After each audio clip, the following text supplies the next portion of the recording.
On connaît tous la traite négrière. Mais ce que l'histoire ne dit pas toujours est encore plus choquant. Ce système ne se résume pas à des bateaux et des chaînes, c'était une machine organisée, mondiale et brutale. Quand on évoque l'un des chapitres les plus sombres de l'histoire humaine, un terme revient inévitablement, la traite transatlantique des esclaves.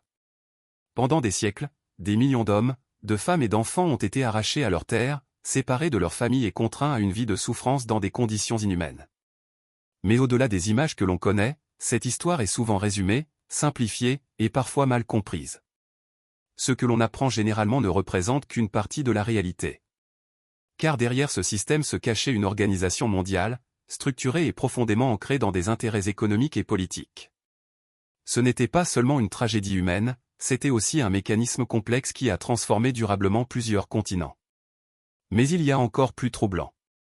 Certains aspects de cette période restent peu expliqués, parfois ignorés, alors qu'ils sont essentiels pour comprendre l'ampleur réelle de ce qui s'est passé. Des réalités qui vont bien au-delà des récits habituels, et qui montrent à quel point cet événement a marqué le monde, jusqu'à aujourd'hui. Dans cette vidéo, nous allons aller au-delà des apparences. Comprendre ce que l'on ne dit pas toujours sur la traite négrière, et pourquoi il est essentiel de ne jamais oublier. Contrairement à l'idée que certains peuvent avoir, la traite transatlantique des esclaves n'était pas un phénomène désorganisé ou ponctuel. Il s'agissait d'un système parfaitement structuré, intégré dans l'économie mondiale de l'époque, et soutenu par de nombreux acteurs. Au cœur de ce système se trouvait ce que l'on appelle le commerce triangulaire. Ce réseau reliait principalement l'Europe, l'Afrique et les Amériques. Des navires quittaient l'Europe chargés de marchandises comme des tissus, des armes ou des objets manufacturés. Ces produits étaient échangés sur les côtes africaines contre des êtres humains, capturés ou vendus. Ensuite venait la phase la plus tragique, la traversée de l'océan Atlantique. Les personnes réduites en esclavage étaient transportées vers les Amériques, où elles étaient vendues pour travailler dans des plantations ou d'autres activités économiques. Enfin, les navires retournaient en Europe avec des produits comme le sucre, le coton ou le café, issus du travail forcé. Mais ce système ne reposait pas uniquement sur des échanges commerciaux. Il impliquait une véritable organisation à grande échelle.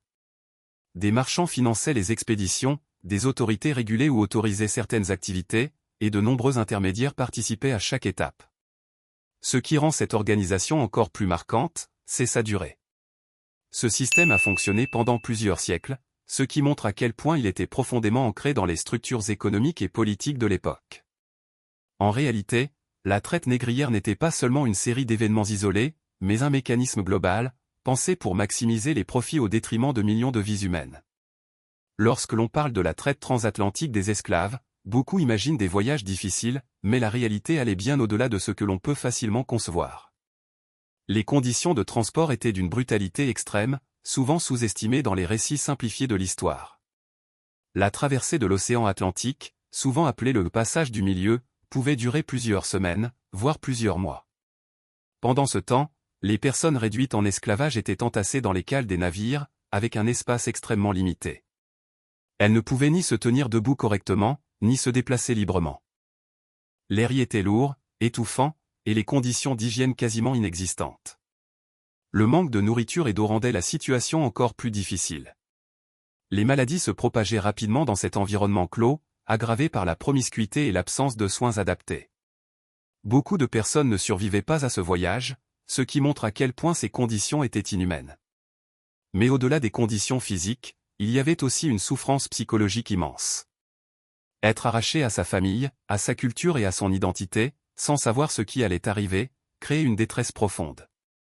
Ce traumatisme ne s'arrêtait pas au voyage, il marquait durablement les individus et les générations suivantes. Ce qui est souvent peu évoqué, c'est que ces conditions n'étaient pas le fruit du hasard. Elles étaient le résultat d'un système qui privilégiait le profit au détriment de la vie humaine. Chaque espace dans les navires était optimisé pour transporter le plus de personnes possible, sans considération pour leur dignité ou leur survie. En résumé, la traversée n'était pas seulement un déplacement d'un continent à un autre, mais une épreuve d'une violence extrême. Comprendre cette réalité permet de mesurer l'ampleur de ce que les personnes ont subi, bien au-delà de ce que l'on imagine souvent. La traite des Noirs repose sur une logique de déshumanisation totale, c'est-à-dire le fait de priver les Africains réduits en esclavage de toute reconnaissance en tant qu'êtres humains. Dès leur capture en Afrique, ils sont considérés non pas comme des personnes, mais comme de simples marchandises. Ils sont achetés, vendus, échangés, marqués et évalués comme des objets ou du bétail, sans tenir compte de leur identité, de leur culture ou de leurs liens familiaux. Beaucoup sont séparés de leurs proches et reçoivent parfois de nouveaux noms imposés par les esclavagistes, ce qui efface symboliquement leur existence passée. Cette déshumanisation se poursuit lors du transport maritime, appelé le passage du milieu, où les captifs sont entassés dans les cales des navires dans des conditions extrêmes, manque d'air, absence d'hygiène, nourriture insuffisante, maladies et chaînes permanentes. Dans cet espace clos et surpeuplé, de nombreuses personnes meurent avant même d'arriver à destination, montrant que leur vie n'a aucune valeur aux yeux des négriers. Une fois arrivés dans les colonies, les esclaves deviennent la propriété totale de leur maître. Ils sont forcés de travailler sans repos dans les plantations, subissent des violences physiques et des punitions sévères en cas de désobéissance, et n'ont aucun droit sur leur propre corps ou leur liberté.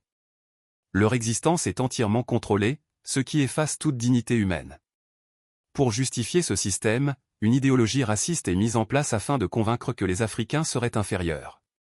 Cette construction permet aux esclavagistes de légitimer moralement une exploitation pourtant profondément inhumaine.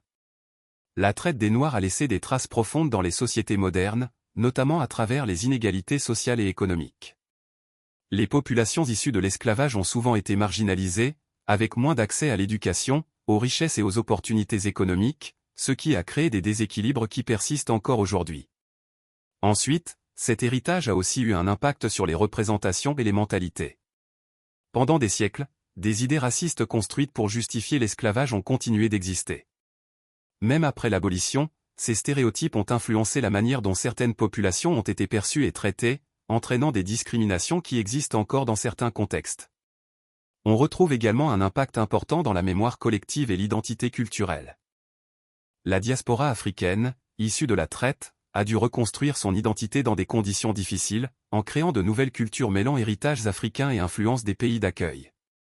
Cette histoire a donc façonné des cultures riches mais aussi marquées par la souffrance et la perte des origines.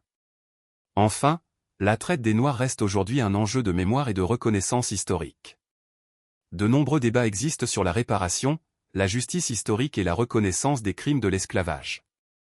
Cela montre que ce passé n'est pas totalement refermé et continue d'influencer les discussions actuelles sur l'égalité et les droits humains. On parle rarement du rôle actif de certaines puissances économiques et politiques dans l'organisation de la traite.